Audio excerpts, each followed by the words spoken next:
উত্তরভারতের রাজশক্তির উত্থান, মগধ বর্তমানে যেখানে দক্ষিণ বিহারের পাটনা, নালন্দা, গয়া, নাওয়াদা, ঔরঙ্গাবাদ ও জেহানাবাদ জেলা প্রাচীন যুগে মগধ নামে পরিচিত ছিল। খ্রিস্টপূর্ব ষষ্ঠ শতক থেকে এর গুরুত্ব বৃদ্ধি পায়। কালক্রমে ভারতের বৃহত্তম রাজনৈতিক শক্তি হিসেবে মগধের আত্মপ্রকাশ ঘটে। ডক্টর হেমচন্দ্র রায়চৌধুরীর মতে ইংল্যান্ডের ইতিহাসে, ওয়েসেক্স এবং জার্মানির ইতিহাসে প্রাশিয়া যে ভূমিকা গ্রহণ করেছিল, প্রাচীন ভারতের রাজনৈতিক ইতিহাসে মগধও ঠিক অনুরূপ গুরুত্বপূর্ণ ভূমিকা পালন করে। ডক্টর রামশরণ শর্মা বলেন যে মৌর্যদের উত্থানের পূর্ববর্তী 2 শতাব্দী মগধ সাম্রাজ্যের বিস্তৃতি সমকালীন ইরানীয় সাম্রাজ্যের বিস্তৃতির সঙ্গে তুলনীয়। হর্ষঙ্ক বংশ খ্রিস্টপূর্ব 445 থেকে 493 অব্দ। বিম্বিসার খ্রিস্টপূর্ব ষষ্ঠ শতকের মাঝামাঝি সময়ে হর্ষঙ্ক বংশের রাজা বিম্বিসার মগধের সিংহাসনে বসেন এবং সর্বপ্রথম বারাণসীতে মগধের আধিপত্য প্রতিষ্ঠা করেন। বিম্বিসারের বংশ পরিচয়, পিতৃপরিচয়, রাজত্বকাল প্রভৃতি নিয়ে পণ্ডিতদের মধ্যে মত পার্থক্য আছে। মৎস্যপুরাণ অনুসারে বিম্বিসার ছিলেন শিশুনাগ বংশের সন্তান। তিনি 24 বছর রাজত্ব করেন। বৌদ্ধ মহাবংশ এবং অশ্বঘোষ রচিত বুদ্ধচরিত এ বলা হয়েছে মগধের প্রথম উল্লেখযোগ্য নৃপতি বিম্বিসার ছিলেন হর্ষঙ্ক বংশের সন্তান।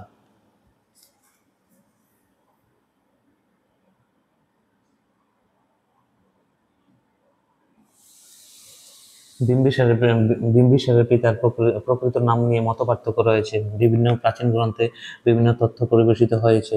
দীপবংশে তাকে বুধিস, কোনো গ্রন্থে ভাতীয় বা ভট্টীয়, তিব্বতী গ্রন্থে তার নাম মহাপদ্ম, পুরাণে তাকে হেমজিত, খেমজিত, ক্ষেত্রুজা ও ক্ষত্রুজা বলা হয়েছে। মৎস্য পুরাণ অনুসারে বিম্বিসারের পিতা 24 বছর রাজত্ব করেন। বিম্বিসারের মাতার নাম ছিল বিম্ব। মহাবংশ অনুসারে মাত্র 15 বছর বয়সে তিনি তার পিতা কর্তৃক সিংহাসনে অভিযুক্ত হন। বিম্বিসারের রাজ্যাভিষেকের কাল যথেষ্ট বিতর্কিত। খ্রিস্টপূর্ব 545 অব্দ থেকে খ্রিস্টপূর্ব 493 অব্দ। বিম্বিসার অঙ্গরাজ ব্রহ্মদত্তকে পরাজিত করে সমৃদ্ধশালী অঙ্গরাজ্যটি দখল করেন। বিম্বিসার অঙ্গরাজ ব্রহ্মদত্তকে পরাজিত করে সমৃদ্ধশালী অঙ্গরাজ্যটি দখল করেন। ঐতিহাসিক ডক্টর হেমচন্দ্র রায়চৌধুরীর মতে অঙ্গরাজ্য আক্রমণ দ্বারা বিম্বিসার মগধ রাজ্য বিস্তারের যে সূচনা করেন, অশোকের কলিঙ্গ বিজয়ে তার পরিসমাপ্তি ঘটে। ডক্টর হেমচন্দ্র রায়চৌধুরীর মতে অস্ট্রিয়ার হ্যাপসবার্গ ও ফ্রান্সের বুরবু রাজাদের মতো বৈবাহিক নীতির সাহায্যে বিম্বিসার তার ক্ষমতা প্রচুর বৃদ্ধি করেন। বিম্বিসার প্রিয় হস্তির নাম সেনব। বিম্বিসার কুশলরাজ মহাকুশলের কন্যা এবং প্রসেনজিতের ভগিনী কুশল দেবীকে বিবাহ করে নতুন যৌতুক হিসাবে কাশী এবং বারাণসী লাভ করেন। কাশী থেকে তিনি বছরে 1 লক্ষ মুদ্রা রাজস্ব পেতেন। বিম্বিসার বৈশালীর লিচ্ছবি বংশীয় রাজা চেতকের কন্যা চেল্লনাকে বিবাহ করায় হিমালয়ের পাদদেশ পর্যন্ত মগধ সাম্রাজ্যের বিস্তারের পথ সুগম হয়। চেল্লনার গর্ভজাত 2 পুত্র হল হল্ল ও বেহল্ল। জৈন গ্রন্থ মতে বিম্বিসার বিদেহ রাজকন্যা বাসবী এবং পাঞ্জাবের শূদ্র রাজকন্যা ক্ষেমাকে বিবাহ করেন। তিনি বিম্বিসার বিদেহ রাজকন্যা বাসবী এবং পাঞ্জাবের শূদ্র রাজকন্যা ক্ষেমাকে বিবাহ করেন। চাতকের কন্যা চেল্লনাকে বিবাহ করেন লিচ্ছবি বংশীয় রাজা। তারপরে প্রসেনজিতের ভগিনী কুশল দেবীকে বিবাহ করেন। কুশলরাজ মহাকুশলের কন্যা প্রসেনজিতের ভগিনী কুশল দেবীকে বিবাহ করেন। চেতকের কন্যা চেল্লনাকে বিবাহ করেন। বিম্বিসার বিদেহ রাজকন্যা বাসবী এবং পাঞ্জাবের শূদ্র রাজকন্যা ক্ষেমাকেও বিবাহ করেন।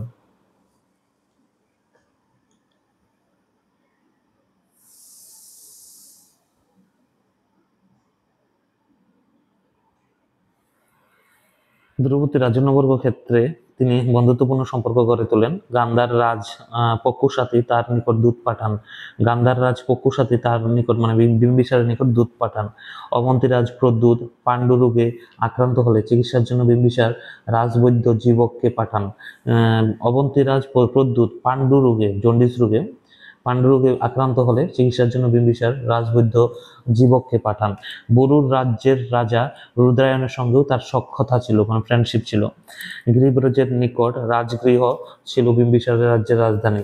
গিরিব্রজের নিকট রাজগৃহ, বর্তমান রাজগীর, ছিল বিম্বিসারের রাজ্যের রাজধানী।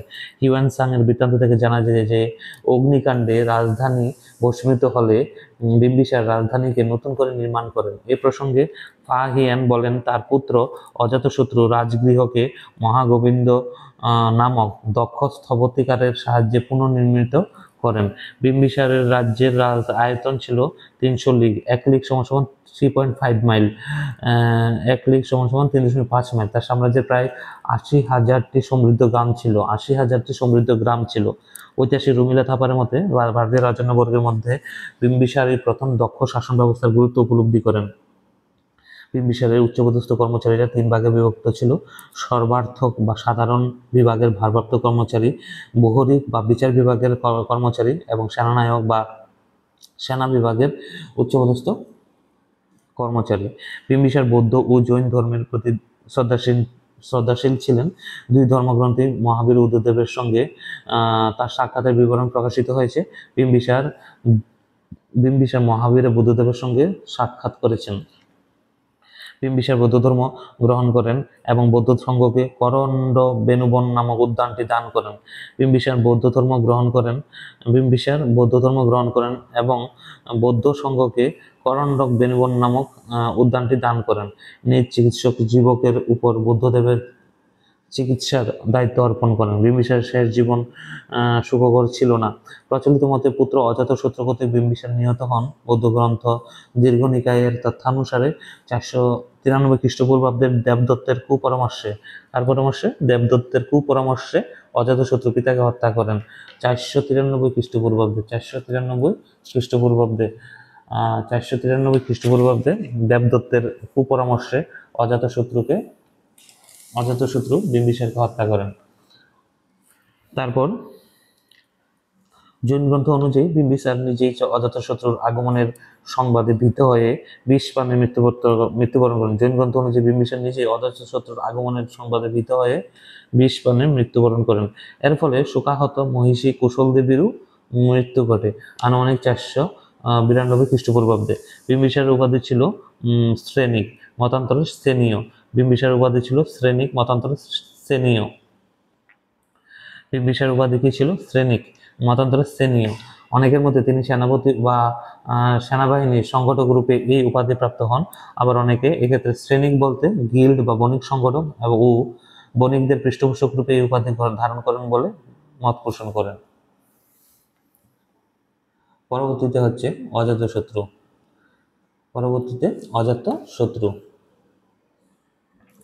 মগধের পরবর্তী শাসক ছিলেন বিম্বিসারের দ্বিতীয় পত্নী লিচ্ছবি। রাজকন্যা চেল্লনার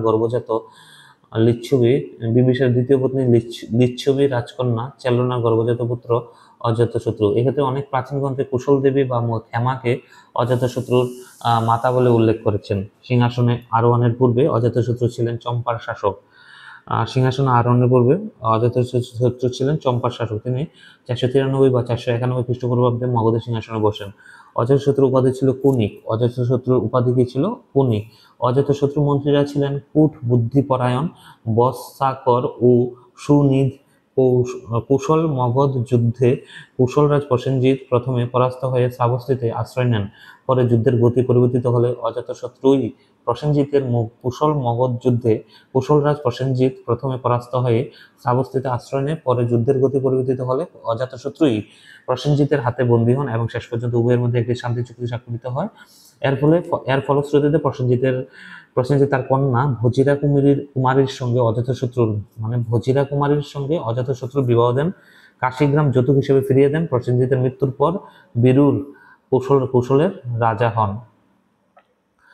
প্রসেনজিতের মৃত্যুর পর কে কুশলের রাজা হন? প্রসেনজিতের মৃত্যুর পর বীরুর কুশলের রাজা হন। কাশী পুনরুদ্ধার অপেক্ষা ব্রিজি রাষ্ট্রসংঘের সদস্য লিচ্ছবি গণরাজ্য অধিকার অজাতশত্রুর রাজত্বের সর্বাপেক্ষা উল্লেখযোগ্য ঘটনা। এই যুদ্ধ 16 বছর ধরে চলেছিল। অজাতশত্রুর দুটি প্রখ্যাত অস্ত্র ছিল: মহাশিলাকণ্টক মানে পাথর ছোড়ার অস্ত্র, আর রথ মুসল মানে দুর্ভেদ্য রথ, যা শত্রুর অস্ত্রভেদ করতে পারত না। এর কাজ ছিল আধুনিককালের যুদ্ধের ট্যাঙ্কের মতো। অজাতশত্রুর রাজত্বকালে মহাবীর 468 খ্রিস্টপূর্বাব্দ এবং তার রাজত্বের 8ম বছরের মাথায় গৌতম বুদ্ধ তিরোধান লাভ করে 486 খ্রিস্টপূর্বাব্দ। নিজের ক্ষত্রিয় বংশ কলিনের ভিত্তিতে তিনি বুদ্ধের দেহাবশেষের অংশ দাবি করেছিলেন। মানে নিজে যেহেতু ক্ষত্রিয় বংশ, আর বুদ্ধদেবও যেহেতু ক্ষত্রিয় বংশের পুত্র ছিল, তার ভিত্তিতে তিনি বুদ্ধের দেহাবশেষকে অংশ দাবি করেছিল, দেহাবশেষের অংশ দাবি করেছিল। অজাতশত্রু শেষ জীবনে বৌদ্ধ ধর্মের প্রতি অনুরাগ দেখান। প্রথমে তিনি জৈন ধর্মে দীক্ষিত ছিলেন, পরবর্তী সময়ে তিনি বৌদ্ধ ধর্মের প্রতি ইন্টারেস্ট দেখান। ভারু হুত ফলক চিত্রে ভগবান তথাগতের সঙ্গে তার সাক্ষাতের চিত্র খোদিত আছে। কোথায়? ভারু হুত ফলক চিত্রে ভগবান তথাগতের সঙ্গে, তথাগত মানে কি?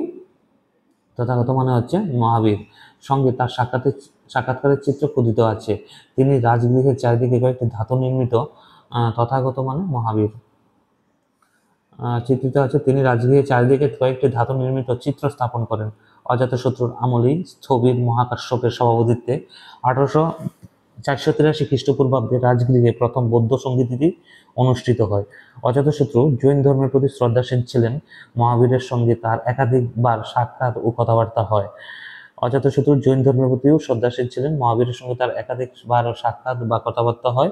আনুমানিক 461 খ্রিস্টপূর্বাব্দে 32 বছর রাজত্বের পর অজাতশত্রুর মৃত্যু হয়। আনুমানিক 461 খ্রিস্টপূর্বাব্দে 32 বছর রাজত্ব করার পর অজাতশত্রুর মৃত্যু হয়। তার পরবর্তী নেক্সট হচ্ছে উদয়ী বা উদয়ভদ্র বা উদয়ীন। উদয়ভদ্র বা উদয়ীন। উদয়ভদ্র বা উদয়ীন। অজাতশত্রুর মৃত্যুর পর মগধের সিংহাসনে বসেন উদয়ীন বা উদয়ভদ্র 449 খ্রিস্টপূর্বাব্দ এবং সুদীর্ঘ 16 বছর রাজত্ব করেন। পুরাণের অবশ্য বলা হয়েছে যে অজাতশত্রুর পর মগধের সিংহাসনে বসেন দর্শক এবং তারপর বসেন উদয়ীন। উদয়ীন বা উদয়ভদ্রর প্রধান কৃতিত্ব ছিল গঙ্গা ও সোনের সঙ্গমস্থলে অবস্থিত পাটল গ্রাম দুর্গকে কেন্দ্র করে পাটলিপুত্র নগরের নির্মাণ। সেখানেই তিনি মগধের রাজধানী রাজগৃহ থেকে স্থানান্তরিত করেন। তাহলে মগধের রাজধানী রাজগৃহ থেকে পাটলিপুত্রে কে স্থানান্তরিত করেন? উদয়ীন বা উদয়ভদ্র। বাণিজ্যিক ও সামরিক দিক থেকে স্থানটি গুরুত্বপূর্ণ ছিল। এই ঘটনাটি ঘটে উদয়ীনের রাজত্বের 4র্থ বৎসরে। উদয়ীনের আমলে অবন্তী রাজ পালকের সঙ্গে মগধের বিরোধ তীব্র হয়ে উঠলেও তিনি অবন্তী দখল করতে ব্যর্থ হন। উদয়ীনের আমলেই কুসুমপুরা শহর প্রতিষ্ঠিত হয়েছিল। অবন্তী পালকের সঙ্গে মগধের বিরোধ তীব্র হয়ে উঠলে তিনি অবন্তী দখল করতে ব্যর্থ হন। তাহলে কোন রাজা অবন্তী দখল করতে ব্যর্থ হন? উদয়ীন। পরবর্তী শাসকগণ। নেক্সট হচ্ছে পরবর্তী শাসকগণ। মহাবংশ দ্বীপবংশের উদয়ীনের পর অনিরুদ্ধ, মুন্ড ও নাগদশক পর পর সিংহাসনে বসেন। এরা সকলেই পিতৃহন্তা ও অযোগ্য শাসক। আবার এই সম্পর্কে পুরাণের নন্দীবর্ধন ও মহানন্দী নামক দুজন রাজার নাম উল্লেখ আছে। হর্ষবংশের শেষ রাজা ছিলেন দর্শক বা নাগদশক। নাগদশককে নিহত করে তার সভাসদ মানে অমাত্য মানে প্রধানমন্ত্রী। নাগদশককে নিহত করেন তার সভাসদ অমাত্য। শিশুনাগ মগধের সিংহাসন দখল করলে হর্ষঙ্গ বংশের পতন হয় 430 খ্রিস্টাব্দে। তাহলে হর্ষঙ্গ বংশের পতন কবে হয়? 430 খ্রিস্টাব্দে। আর শুরুয়াত হয়েছিল 545 খ্রিস্টপূর্বাব্দে। 545 খ্রিস্টপূর্বাব্দে হর্ষঙ্গ বংশ শুরুয়াত হয়েছিল, মানে শুরু হয়েছিল এবং সমাপ্তি বা পতন হয় 430 খ্রিস্টপূর্বাব্দে। 545 থেকে 430 মানে 115 বছর হর্ষঙ্গ বংশ শাসন করেছিল। নেক্সট আমরা পড়ব শিশুনাগ বংশ। শিশুনাগ বংশ হচ্ছে 430 থেকে 364 খ্রিস্টপূর্বাব্দ। 430 থেকে 364 খ্রিস্টপূর্বাব্দ। 430 থেকে 364 খ্রিস্টপূর্বাব্দ। শিশুনাগ ছিলেন বৈশালীর ভূতপূর্ব রাজপুত্র। মগধের সিংহাসনে আরোহণের পূর্বে তিনি ছিলেন চম্পার শাসক। খ্রিস্টপূর্ব 5ম শতকের শেষ ভাগে শিশুনাগ মগধের সিংহাসনে আরোহণ করেন। শিশুনাগের পিতা ছিলেন বৈশালীর লিচ্ছবি বংশীয় জৈনক রাজা এবং মাতা ছিলেন নগর সুবিনী। খ্রিস্টপূর্ব 5ম শতকের শেষ ভাগে শিশুনাগ মগধের সিংহাসনে আরোহণ করেন। খ্রিস্টপূর্ব 5ম শতকের শেষ ভাগে মানে 430 খ্রিস্টপূর্বাব্দে শিশুনাগ মগধের সিংহাসনে আরোহণ করেন। শিশুনাগের পিতা ছিলেন বৈশালী লিচ্ছবি বংশীয় জৈনক রাজা এবং মাতা ছিলেন নগর সুবিনী। নগর সুবিনী।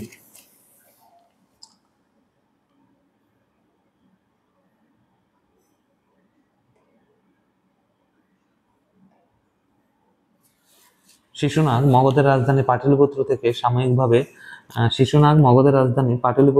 সাময়িকভাবে রাজগৃহে প্রথম রাজধানী ও বৈশালীতে দ্বিতীয় রাজধানী স্থাপন করেন।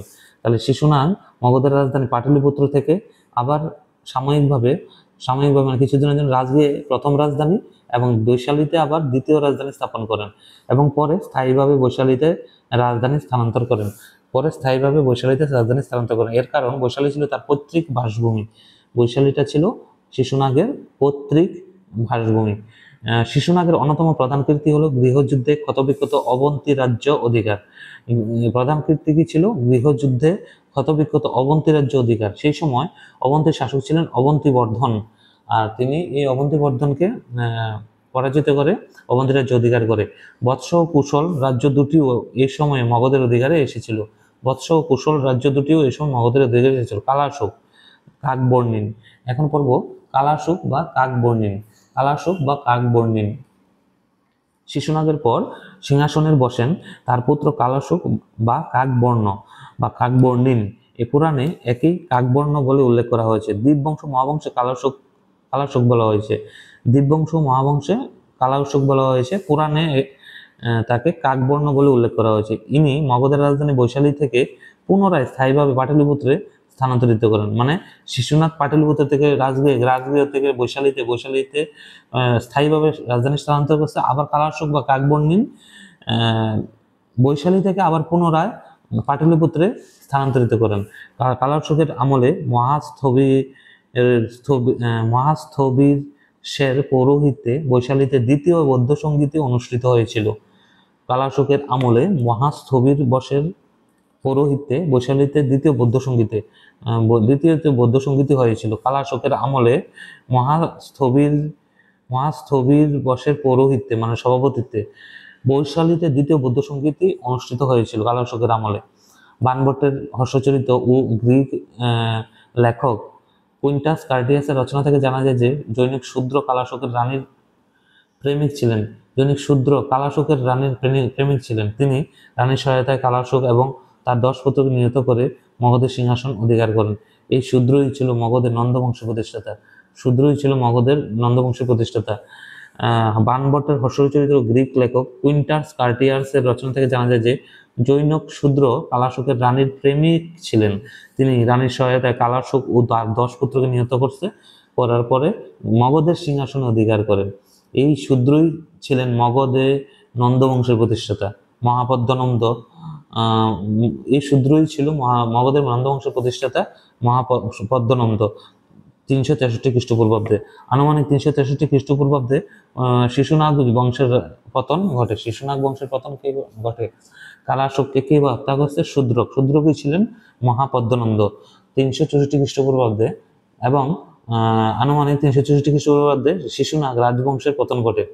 নন্দবংশ 364 থেকে 324 খ্রিস্টপূর্বাব্দ। 364 থেকে 324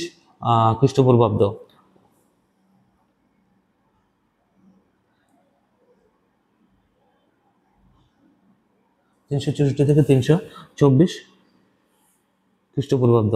নন্দবংশ ঐতিহাসিক উপাদান। কলিঙ্গরাজ খারবেলের হাতিগুম্ফা লিপি, বৌদ্ধ গ্রন্থ মিলিন্দ পঞ্চহু, বৃহৎ কথা, মহাবংশ, কৌটিল্যের অর্থশাস্ত্র, বিশাখা দত্তের মুদ্রারাক্ষস নাটক ইত্যাদির উপর নির্ভর করে মৌর্য বংশের প্রতিষ্ঠাতার পূর্বে নন্দবংশেরই মগধ শাসন পরিচালনা করেছিল। নন্দবংশ প্রতিষ্ঠাতা ছিলেন মহাপদ্মনন্দ মহাপদ্মপতি।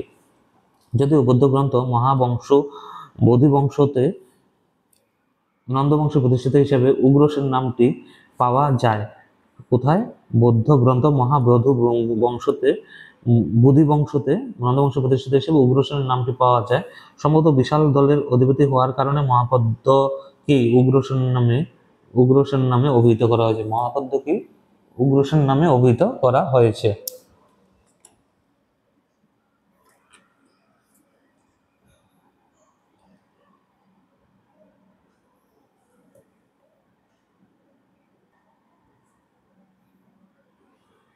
উগ্রসেন নামটি থেকেই তার বংশধরগণ উগ্র সৈন্য সৈন্য নামে পরিচিত হন। গ্রিকরা উগ্র সৈন্য শব্দের অর্থ উগ্রসেনের পুত্র বা বংশধর। গ্রিকরা সংস্কৃত পদ উগ্রসৈন্যকে উচ্চারণ করেছে আগ্রামেস বা জ্যান্ড্রামেস নামে। প্রাচীন গ্রিক লেখকরা এই নামের দ্বারা পদ্মের উত্তরাধিকারী ধনানন্দকে বুঝিয়েছিলেন।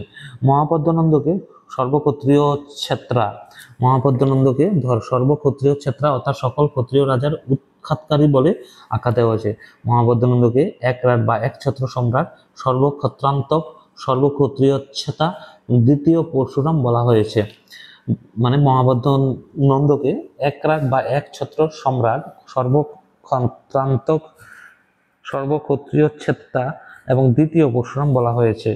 জৈন সূত্রের পরিশিষ্ট পার্বণ মতে মহাপদ্মের পিতা ছিলেন নাপিত বা মা ছিলেন গণিকা। জৈন সূত্রের পরিশিষ্ট পার্বণ মতে মহাপদ্মের পিতা ছিলেন নাপিত এবং মা ছিলেন গণিকা। মহাপুরাণে মহাপদ্ম ও তার বংশধরদের অধার্মিক বলা হয়েছে। পুরাণে মহাপদ্ম ও তার বংশধরদের অধার্মিক বলা হয়েছে। পুরাণে মহাপদ্ম ও তার বংশধরদের অধার্মিক বলা হয়েছে। সেখানে মহাপদ্মের পিতা রাজা মহানন্দী ও মাতাকে শূদ্রমণি বলে উল্লেখ করা হয়েছে। বৌদ্ধ গ্রন্থ অনুযায়ী নন্দ শাসকগণ ছিলেন অন্নাটকুল বা অজ্ঞাতকুলশীল। গ্রিক লেখক কার্টিয়ার মহাপদ্মকে ক্ষৌরকার বা নাপিত বলে উল্লেখ করেন। সুতরাং নন্দবংশই ভারতের প্রথম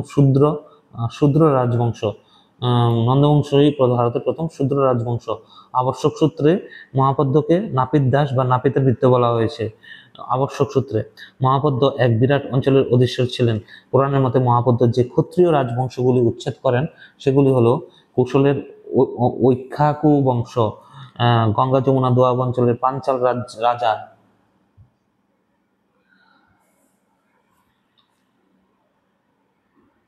পাঞ্চাল রাজ্য, কাশী রাজ্য, দিল্লির কুরু রাজ্য, মথুরার সুরসেন, মিথিলার মৈথিলী তরাই অঞ্চলের রাজ্য, পশ্চিম ভারতের ধৃতিহুত্র, গোদাবরী অঞ্চলের অস্মক, কলিঙ্গ এবং হৈয় রাজ্য। প্রাচিয়াই বা প্রাচ্য বা মগধ এবং গ্যান্ডারিক গাঙ্গেয় বাংলা ছিল মহাপদ্মানন্দের সাম্রাজ্যভুক্ত। এই রাজ্যের রাজধানী ছিল পাটলিপুত্র। কলিঙ্গরাজ খারবেলের হাতিগুম্ফা শিলালিপি একটি জলপ্রণালী তৈরির ব্যাপারে মহাপদ্মানন্দের নাম পাওয়া যায় এবং সেখান থেকে একটি জৈন মূর্তি মগধে নিয়ে যান।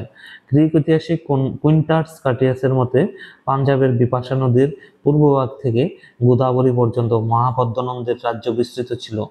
ডক্টর রাধাকুমার মুখার্জির মতে উত্তর ভারতের প্রথম ঐতিহাসিক সম্রাট ছিল মহাপদ্মানন্দ। পুরাণে বর্ণিত আছে যে মহাপদ্মের মৃত্যুর পর তার 8 জন পুত্র ক্রমান্বয়ে রাজত্ব করবেন, যার মধ্যে শুধু সুমাল্য ও সুকল্পের নামই উল্লেখ রয়েছে। মহাবোধিবংশের বলা হয়েছে উগ্রসেনের পর তার 8 ভ্রাতা পরপর সিংহাসনে আসীন হন। তারা হলেন পণ্ডুক, পণ্ডুপতি, ভূতপাল, রাষ্ট্রপাল, গুবি, শানক, 10 সিদ্ধক, কৈবর্ত ও ধনানন্দ। মহাপদ্মানন্দ বা উগ্রসেন সহ এই 8 জন মোট 9 জন নন্দরাজকে প্রাচীন গ্রন্থাদিতে নবনন্দ আখ্যা দেওয়া হয়েছে। আনুমানিক 364 খ্রিস্টপূর্বাব্দে মহাপদ্মানন্দ মগধের সিংহাসনে আরোহণ করেন এবং আনুমানিক 336 খ্রিস্টপূর্বাব্দে তার দেহাবসান হয়। মৎস্যপুরাণ অনুযায়ী মহাপদ্ম 88 বছর এবং বায়ুপুরাণে 28 বছর রাজত্ব করেন। এক্ষেত্রে দ্বিতীয়টি সঠিক।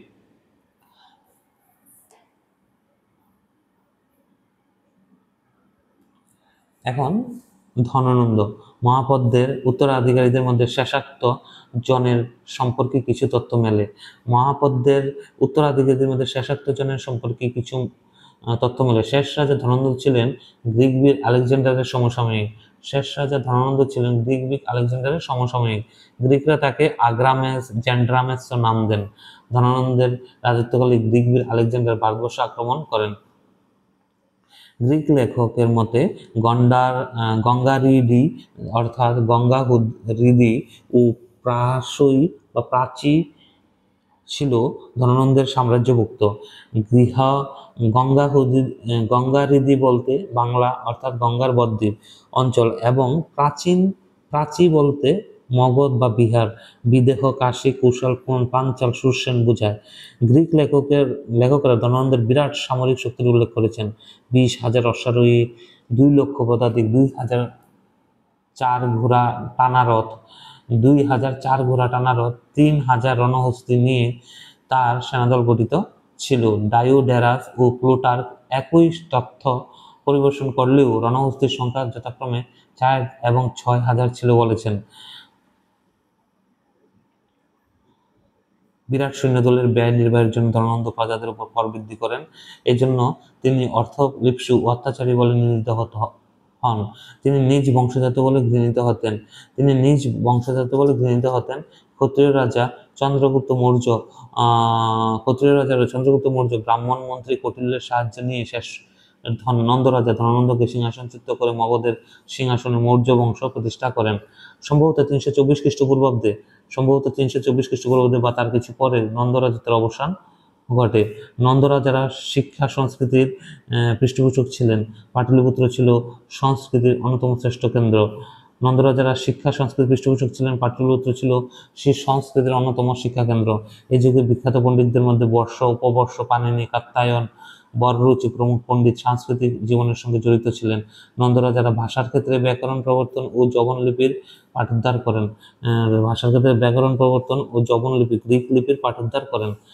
গ্রিক লিপির পাঠোদ্ধার করেন। এই হচ্ছে ধননন্দের ব্যাপারে। এখন মগধের উত্থান ও সফলতার কারণ সম্পর্কে আমরা আলোচনা করব। হর্ষঙ্ক, শিশুনাগ, নন্দ ও মৌর্য এই 4টি রাজ্যবংশের আমলে মগধকে কেন্দ্র করে উত্তর ভারতে রাজনৈতিক ঐক্য প্রতিষ্ঠিত করা সম্ভব হয়। মগধের সাফল্যের লাভের কারণগুলি হলো সুযোগ্য নেতৃত্ব, ভৌগোলিক দূরত্ব, ভৌগোলিক অবস্থান, উর্বর কৃষি জমি, বৈদেশিক বাণিজ্য, অরণ্য সম্পদ, খনিজ সম্পদ, মিশ্র সংস্কৃতি, আদর্শবাদ। হর্ষঙ্ক বংশের বিম্বিসার, অজাতশত্রু, শিশুনাগ বংশের শিশুনাগ, নন্দ বংশের মহাপদ্মানন্দ, মৌর্য বংশের চন্দ্রগুপ্ত মৌর্য, অশোক প্রমুখ রাজন্যবর্গের দক্ষ নেতৃত্বে মগধের সাম্রাজ্যবাদ সফলভাবে পরিচালিত হয়েছিল। মগধের বাদশাকর, কৌটিল্য, রাধাগুপ্ত প্রমুখ মন্ত্রীর সুযোগ্য পরামর্শও এই বিষয়ে যথেষ্ট সহায়তা করেছিল। ভারতের উত্তর পশ্চিম সীমান্তের উপদ্রুত অঞ্চল থেকে মগধের অবস্থান বহুদূরে হওয়ায় বৈদেশিক আক্রমণের সম্ভাবনা কম ছিল। গঙ্গা, সোন ও চম্পা নদী বেষ্টিত মগধ ছিল অতি সুরক্ষিত।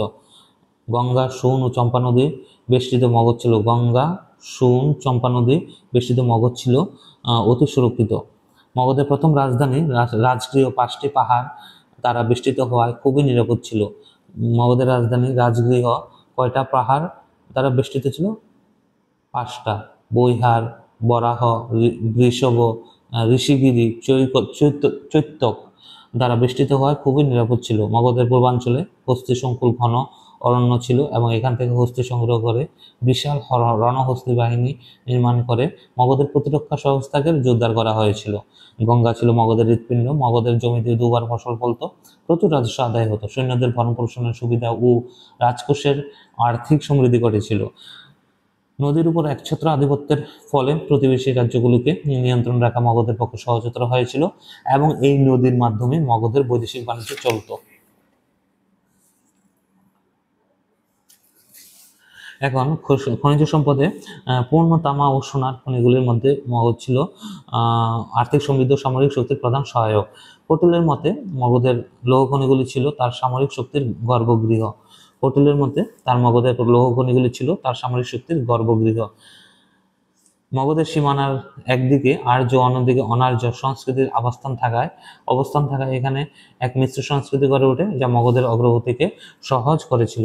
যুগান্তর ধরে ভারতীয় রাজন্যবর্গ এক ঐক্যবদ্ধ ভারতের স্বপ্ন দেখতেন।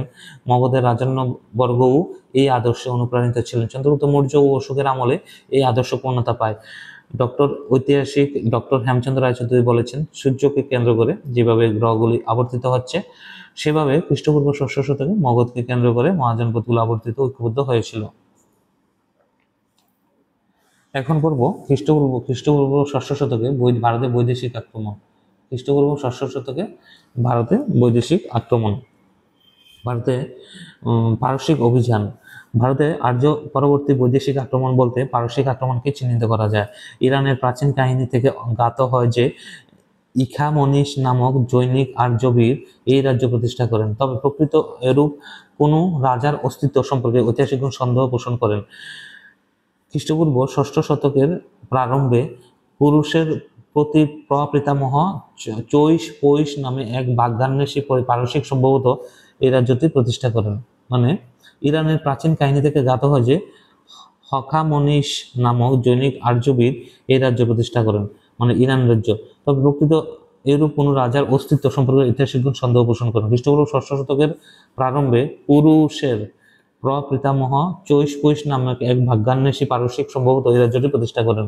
খ্রিস্টপূর্ব ষষ্ঠ শতকে ইরানের হখামনিশীয় বা আকেমেনীয় রাজবংশের শাসনকালে পারসিক বা ইরানীয়রা ভারতের কিছু অংশ জয় করে বলে জানা যায়। পারসিক আক্রমণ সম্পর্কে গ্রিক ঐতিহাসিকগণ যথা হেরোডোটাস, জেনোফোন, মেগাস্থেনিসের রচনা থেকে এবং পারসিক বাহিস্থান নকশ-ই-রুস্তম লিপি থেকে তথ্য পাই। খ্রিস্টপূর্ব 558 থেকে খ্রিস্টপূর্ব 530 মধ্যে চৈশ-পৈশেরা প্রপৌত্র পারসিক সম্রাট সাইরাস বা কুরুস ভারত অভিযান করেন। হেরোডোটাস তার হিস্টোরিয়া নামক গ্রন্থে বলেন, সাইরাস আফগানিস্তান ও গান্ধার জয় করেন।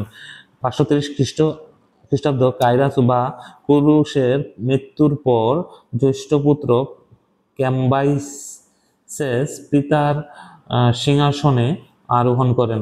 তিনি মিশর জয় করে হখামনিশীয় রাজ্য দক্ষিণে নীল নদ পর্যন্ত প্রসারিত করেন।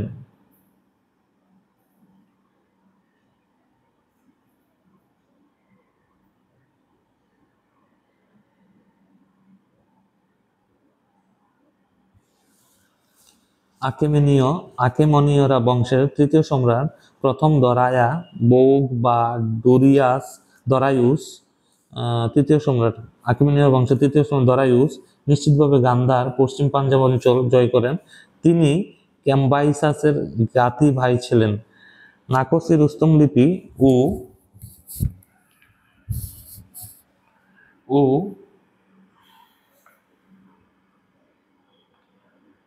হামদান স্বর্ণ রৌপ্য ফলক থেকে জানা যায় যে গান্ধার সিন্ধু পাঞ্জাব দরায়ুসের রাজ্যভুক্ত ছিল।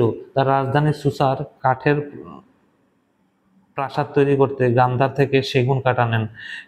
হেরোডোটাসের মতে দরায়ুসের ভারতীয় সাম্রাজ্যের সীমান্ত ছিল সিন্ধু ও রাজপুতানার মরুভূমি। তিনি এই অঞ্চলকে বিংশতিতম প্রদেশ আখ্যা দেন। দরায়ুস এই ভারতীয় প্রদেশ থেকে সোনার রেণু দ্বারা নির্মিত 360 ট্যালেন্ট মুদ্রা কর পেতেন। মনে হয় তখন সিন্ধু নদের উজানে ও দার্দিস্তানের খনিতে সোনা মিলত। ট্যালেন্ট বলতে একটি নির্দিষ্ট ওজনকে বোঝায়। দরায়ুসের পর পারসিক সিংহাসনে বসেন জারেক্সিস বা প্রথম ক্ষয়স্য।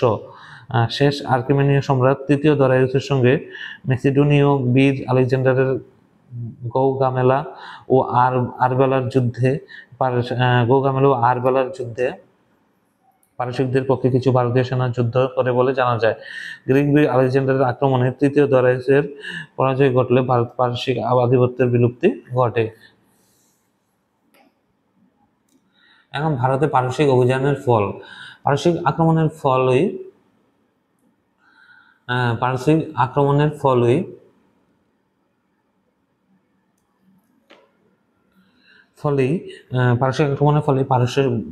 পারস্যের মাধ্যমে ভারতের সঙ্গে গ্রিসের পরিচয় হয়।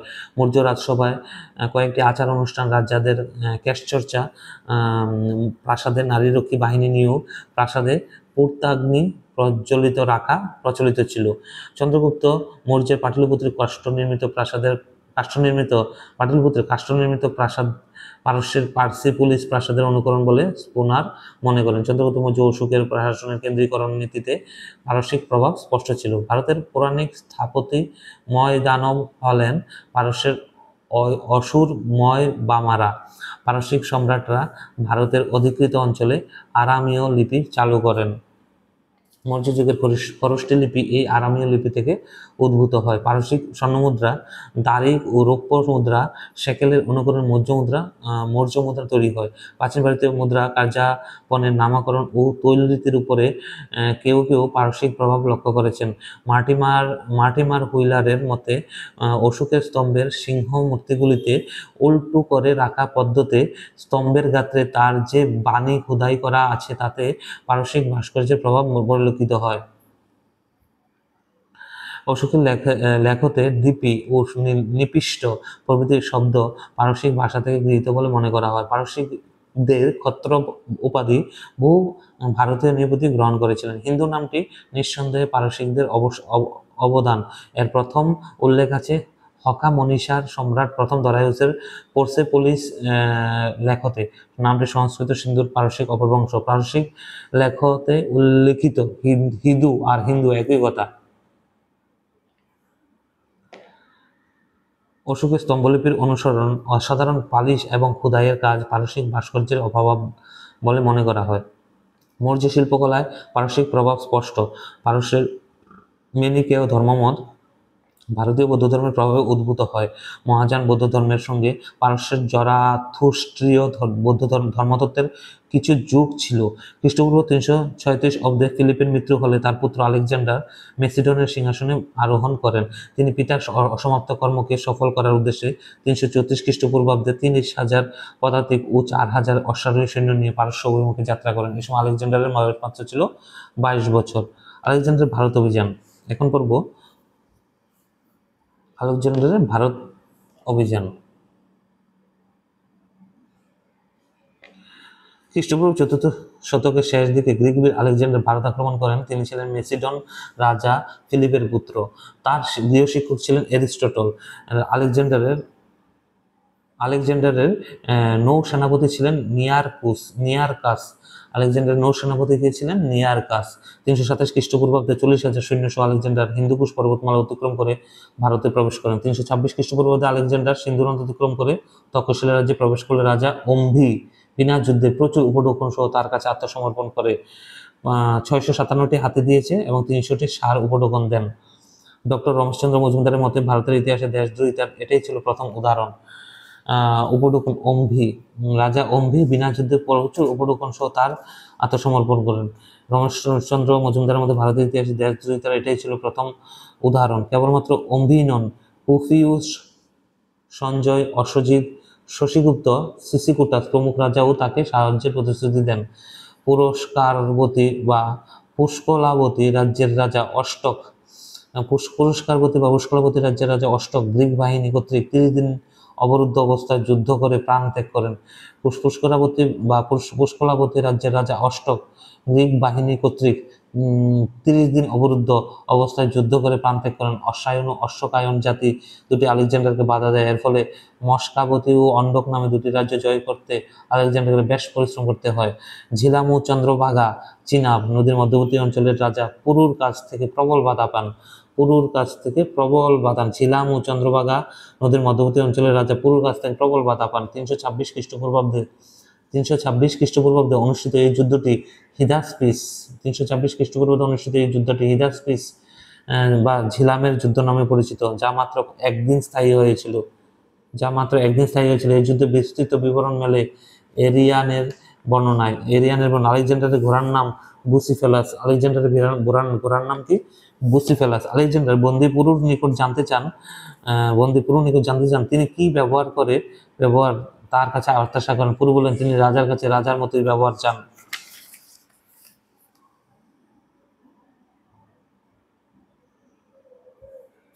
এই যুদ্ধে 9টি স্থানে আঘাতপ্রাপ্ত বন্দিপুরুর বীরত্বব্যঞ্জক আচরণ ও দেশপ্রেমে মুগ্ধ হয়ে আলেকজান্ডার তার ঋতরাজ্য প্রত্যাবর্তন করেন এবং পুরু তার বশ্যতামূলক মিত্র রাজাতে পরিণত হন। হিদাসপিসের যুদ্ধ জয়ের নিদর্শন স্বরূপ আলেকজান্ডার ঝিলাম নদীর তীরে বুকেফালা নিকোয়া নামে দুটি নগরের প্রতিষ্ঠা করেন। সিন্ধু নদের মোহনায় বিখ্যাত পটলেনি বা পাতাল নগরী জয় 325 খ্রিস্টপূর্বাব্দ ছিল ভারতের মাটিতে তার শেষ জয়। সিন্ধু নদের মোহনায় বিখ্যাত পটলেনি বা পাতাল নগরী জয় 325 খ্রিস্টপূর্বাব্দ ছিল ভারতের মাটিতে তার শেষ জয়। এরপর আলেকজান্ডার তার বাহিনীকে 3টি ভাগে ভাগ করেন। এক ভাগ নিয়ার কাছের অধীনে সমুদ্রের পথে ফিরে যায়। এরপর আলেকজান্ডার তার বাহিনীকে 3টি ভাগে ভাগ করেন। এক ভাগ নিয়ার কাছের অধীনে সমুদ্রপথে ফিরে যায়, দ্বিতীয় ভাগ কান্দাহারের পথে ফিরে যায়। 325 খ্রিস্টপূর্বাব্দে আলেকজান্ডার স্বয়ং ও বাকি সেনাদল বালুচিস্তানের পথে পারস্যের অভিমুখে রওনা হন। 324 খ্রিস্টপূর্বাব্দে পারস্যের সুসা নগরীতে পদার্পণ করেন। 324 খ্রিস্টপূর্বাব্দে পারস্যের সুসা নগরীতে 330 খ্রিস্টপূর্বাব্দে বেবিলন আলেকজান্ডারের মৃত্যু হয়। 323 খ্রিস্টপূর্বাব্দে বেবিলনে আলেকজান্ডারের মৃত্যু হয় মাত্র 32 বছর বয়সে। আলেকজান্ডার হিন্দুকুশ পার হওয়ার পর ভারতে মোট 2 বছর 5 মাস অর্থাৎ 29 মাস ছিলেন। আলেকজান্ডার হিন্দুকুশ পার হওয়ার পর ভারতে মোট 2 বছর 5 মাস অর্থাৎ 29 মাস ছিলেন, অতন্তরে 19 মাস। 327 খ্রিস্টপূর্বাব্দে মে মাস থেকে 325 খ্রিস্টাব্দে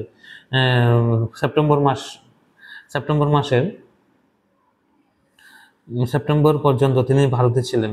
327 খ্রিস্টপূর্বাব্দ মে মাস থেকে 325 খ্রিস্টপূর্বাব্দ সেপ্টেম্বর পর্যন্ত তিনি ভারতে ছিলেন। এর মধ্যে 10 মাস তিনি উত্তর পশ্চিমে উপজাতিদের দমনে ব্যয় করেন। সিন্ধু থেকে বিপাশা পর্যন্ত জয় করতে 9 মাস এবং ফেরার পথে ঝিলাম ও সিন্ধুর মোহনার অঞ্চলে উপজাতিদের দমনে আরও 10 মাস ব্যয় করেন। শিবি, মালব, ক্ষুদ্রক, মুশিক প্রভৃতি জাতি আলেকজান্ডারের হাতে পরাজিত হয়েছিলেন। গ্রিক বিবরণ অনুযায়ী পুরুর 30,000 পদাতিক ও 4,000 অশ্বারোহী ও 300 রথ ও 200 হস্তি ছিল। গ্রিক বিবরণ অনুযায়ী পুরুর 30,000 পদাতিক ও 4,000 অশ্বারোহী, 300 রথ ও 200 হস্তি ছিল। আলেকজান্ডারের ভারত অভিযানের মূল উদ্দেশ্য হলো ভারতবর্ষকে সাম্রাজ্যযুক্ত করে স্থায়ী শাসন প্রতিষ্ঠা করা। এছাড়া ভারতের পারস্যিক সাম্রাজ্যকে ধ্বংস করা, ভারতের প্রাকৃতিক ও খনিজ সম্পদের প্রতি আকর্ষণ, মেসিডোনিয়া তথা গ্রিসের ব্যবসা বাণিজ্যের বিস্তার তার ভারতবর্ষ অভিযানের অন্যান্য উদ্দেশ্য বা কারণ ছিল। আলেকজান্ডার ভারতের বিজিত অঞ্চলকে 5টি প্রদেশে বিভক্ত করেছেন, 3টি গ্রিক শাসনকর্তার অধীনে এবং বাকি 2টি যথাক্রমে রাজা অম্বি ও পুরুর কর্তৃত্বাধীনে রাখা হয়। আলেকজান্ডার ভারতের বিজিত অঞ্চলগুলোকে সিন্ধু ও পাঞ্জাবকে 5টি প্রদেশে বিভক্ত করেছেন, 3টি গ্রিক শাসনকর্তার অধীনে এবং বাকি 2টি যথাক্রমে রাজা অম্বি আর পুরুর কর্তৃত্বাধীনে রাখা হয়। আলেকজান্ডার ভারতে 4টি উপনিবেশ স্থাপন করেন। বুকি ফালা, নিকাইয়া, আলেকজান্দ্রিয়া, সুগভিয়ান। গ্রিক বীর আলেকজান্ডারের ভারত আক্রমণকালে ভারতের উত্তর পশ্চিম অঞ্চলে গৌরব, অভিসার, তক্ষশিলা প্রভৃতি রাজতান্ত্রিক এবং ক্ষুদ্রক, অসমক, শিবি প্রভৃতি প্রজাতান্ত্রিক রাজ্য ছিল। গ্রিক বীর আলেকজান্ডারের ভারত আক্রমণের সময় আক্রমণকালে ভারতের উত্তর পশ্চিম অঞ্চলে গৌরব, অভিসার, তক্ষশিলা প্রভৃতি রাজতান্ত্রিক এবং ক্ষুদ্রক, অসমক, শিবি প্রভৃতি প্রজাতান্ত্রিক রাজ্য ছিল। এ হলো আলেকজান্ডারের ভারত আক্রমণ। নেক্সট অধ্যায়ে আমরা মৌর্য সাম্রাজ্যের বিস্তৃত বিবরণ পড়ব। ধন্যবাদ।